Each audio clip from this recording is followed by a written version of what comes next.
Here we are. Here we go. So, latest, De'Aaron Fox, I'm sure you watched the post-game interview clip, which when you watch it, Wasn't some of the that stuff bad. he said, it wasn't bad. I'm with him. I'm like, yeah, it doesn't matter because you guys suck right now, pretty much. The rumors are that the news is that teams have basically circled him as the player to go. And he will be extension eligible again this summer. He could wind up getting over 300 if he makes an all NBA team, but he has one more guaranteed year left on his contract, and teams are watching. I haven't seen any reporting that the Kings are listening, but we know that Rich Paul did have a meeting with the Kings organization to kind of see where this is all headed. Given the state of the Kings, should they trade? It's not even should he be available? Is he untouchable? Do you think they should actually trade him? I think the only way that should be a consideration is if, and this has not been reported, he's just like, it gets to a point where his play starts to suffer or the vibes get real bad because it's very clear he's like sort of done there. And I don't think you take that post-game media availability as like the kind of evidence you like. How do you want him to sound after his team has just blown however many games? They just can't win games late. They are, Grant, in games where they're tied or ahead in the final 5 minutes. They are 6-8. Tied or there's no trailing in that. They're 6-8 when they're tied or ahead. And they have 2 of the last 3 Clutch Player of the Year award winners, Dan. Can we just cite this whenever we talk about how just absurd the Clutch Player Award is and how unpredictable it is? So anyway, it's getting harder. We both, when we did this a couple weeks ago, said we thought the Kings would get better than they were. And like the fact that they keep losing these close games is like, I don't know that it changes my opinion. All the underlying numbers are, they're not super encouraging relative to where they were a couple years ago, but like they still win. They generally have a positive net rating. Like they're not a bad team. They just have lost close games and things can snowball. Anyway, I think that's the only scenario where you trade him before trying literally everything else. And that extends to DeRozan, Sabonis, like Keegan Murray. Like you probably fire Mike Brown, although they just extended him. Like I think I try everything I possibly can before I trade him, particularly talking about this trade deadline, because you do have another full year to extend him. So like that's my last resort is trading him, unless it's clear like it's over, which I don't think it is. I think for me, it would have to be he asks for out. And now it's okay. He really only has, if he's not going to sign this extension, he just has the 1 year left. Right. We need to make the move. What I keep coming back to, and I did mention this during the Jimmy Butler episode, but Greg Wissinger of the Kings Herald phrased it like this: if you don't trust this franchise to continue building around the group that they've assembled, why are you trusting them to then rebuild? Because if you're trading De'Aaron Fox, it's a rebuild, right? Like we haven't talked about that. You're not trading De'Aaron Fox and just changing the cosmetics of your team and potentially getting better or more well-balanced, correct? I just don't know who you're taking back that, it's not like you're going to trade De'Aaron Fox for Jimmy Butler and you're shrinking your window, but you think that for some reason, or it's worse like, at shooting. Apparently it's a different situation, but like the Halliburton for Sabonis trade, ironically, was like, well, we're going to be really different, but like we're still good. It's just I don't see that trade where you're trading Fox for a very different type of player. Like Malik Monk's our lead ball handler now, or we run it through DeRozan. Like I don't know what you're doing, because what the team needs, well, one, in hindsight, is probably not to make the DeRozan trade, and 2, like a backup 4 and a backup 5 and like a wing defender. It needs like component parts to me. We can have a longer conversation about can this function with just all these offense only guys. I don't know, but like what you need is not like the thing you should be getting back in a Fox trade, right? So that's why I think you start someplace else other than trading him.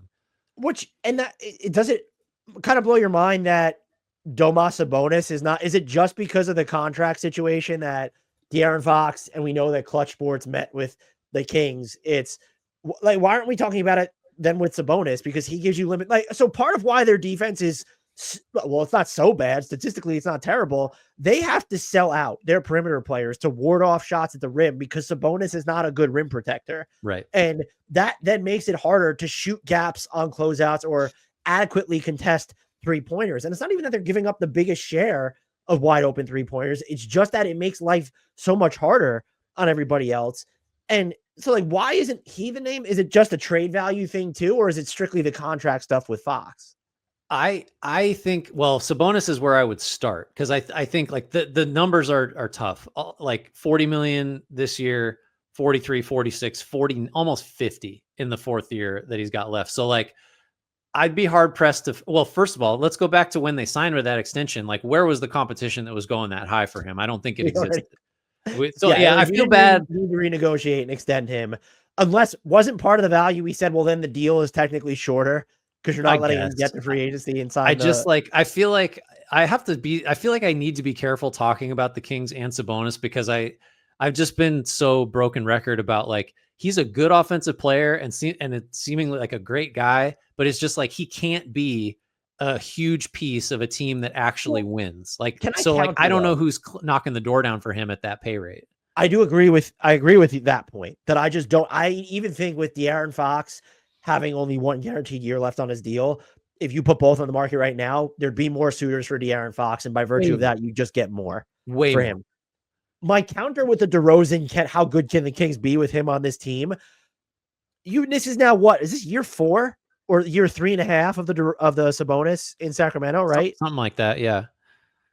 Why have you not, the stuff that we're talking about, the components that you mentioned, this has been a need since day one.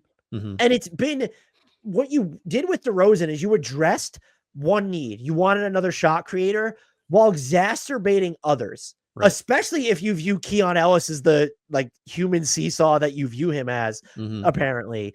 And I think that's the biggest criticism of the Kings is, why are we starting with the two best players on this team? And even like Keegan Murray, I hate to use the word untouchable, but like, you're not looking to move him. Like, why have you not done a better job optimizing what's around them? And you did it for maybe 1 year where you just leaned all the way into offense. But if you wanted to provide a more balanced attack, the way to do that is to not consistently field more one-way players, right, or a shallower rotation. And that's ostensibly what they've done. And they've even, I'll argue a step further, this year, like, how many two-way players are on this roster truly? There is Keegan Murray, who has probably been more of a one-way player this year, right, but in theory, there's Keegan Murray. I think De'Aaron Fox on some nights or many nights is there. Yeah, good enough. And there's Keon Ellis. And now you've marginalized Keon Ellis without really leaning into the offense first. I mean, I guess the players that you're giving time to, okay, that does look like an offense first team, but it's not like you're first in offensive efficiency again. And so you used the word components, which was perfect. This is a years-long thing of just the front office actively looking at the roster and saying, like, no, we won't do this. Yeah, and it's interesting because, like, well, they did draft Davion Mitchell, but then, like, that's just another one-way guy. You know, you're not really addressing your inability to compete at the highest levels by adding a guy like him to the rotation. And why did you, again, the injury stuff, whatever, maybe he'll end up being good for what this team needed. Why is Devin Carter on this team? Right. Why not just take a shot at a wing that, you know, or trade the pick? Yeah. Or like, instead of drafting someone else who's under 6'4". So I think we should be, just to be accountable. Like, I now wish that I hadn't been quite so equivocal about the DeRozan trade. Cause, like, your very first reaction is, that's dumb, they don't need that. But then it was like, for the price, why do you not add that level of talent and just hope they'll figure it out? And I think that's where we both ultimately landed, was just like, yeah, you do that, right? Like, we're aware of it's suboptimal in a lot of ways, but if you can get DeRozan for what it costs, you should just do that. And now it really feels like maybe you don't, because he's so duplicative and he so has changed the way they play on offense. Like, the threes are way down, which is like, yeah, that's going to happen. It didn't work. And I mean, honestly, we probably talked about this at the time, but when they could have traded Malik Monk, like, you probably need to just trade him, like, because now look where you are. Like, he's not something that there you go. We got DeMar and Malik on our next slide here. Like, can you move either of those guys? And if you do, what are you looking for? Like, who do you are we going to talk about Cam Johnson and DFS again? Like, is that where you go? Well, it's interesting. I think you could still defend the DeMar, and we did talk about this, I believe. And I asked Greg Wissinger about this on the Kings Look Ahead, that does the DeMar DeRozan arrival portend that, well, Malik Monk, they're going to look to move him at this new number and hope to use him as more of a premier anchor? And that honestly, that if you could get what you listed, a wing defender and another backup big or a combo forward without moving either of these two guys, let's talk. But you realistically probably like these are the two that I look at and say, well, why isn't it them plus whatever? Yeah. Like, is it a mega? Are they going after Jimmy Butler and then they're including Kevin Huerter and picks?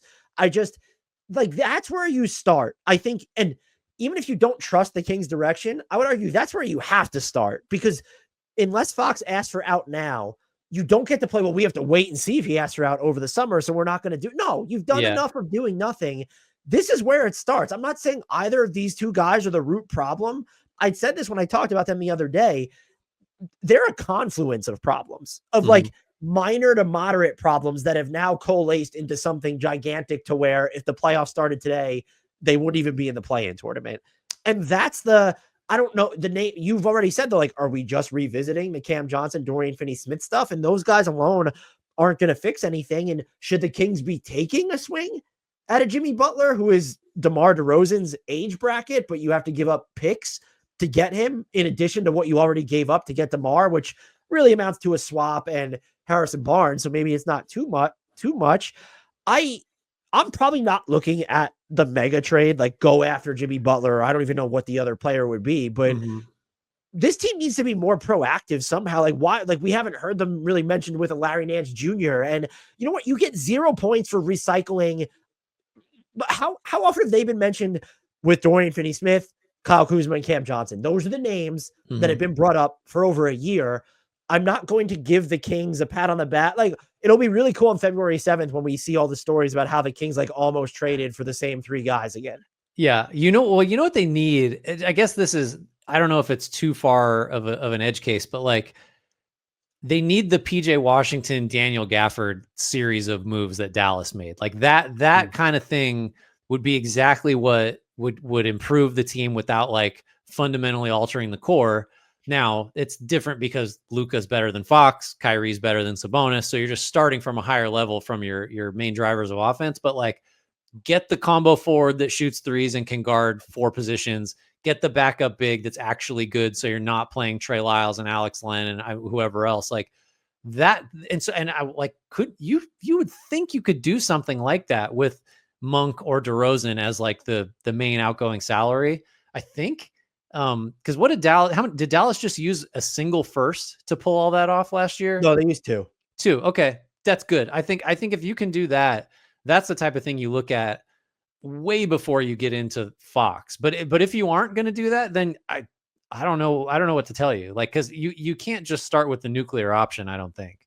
No, I'm with you there.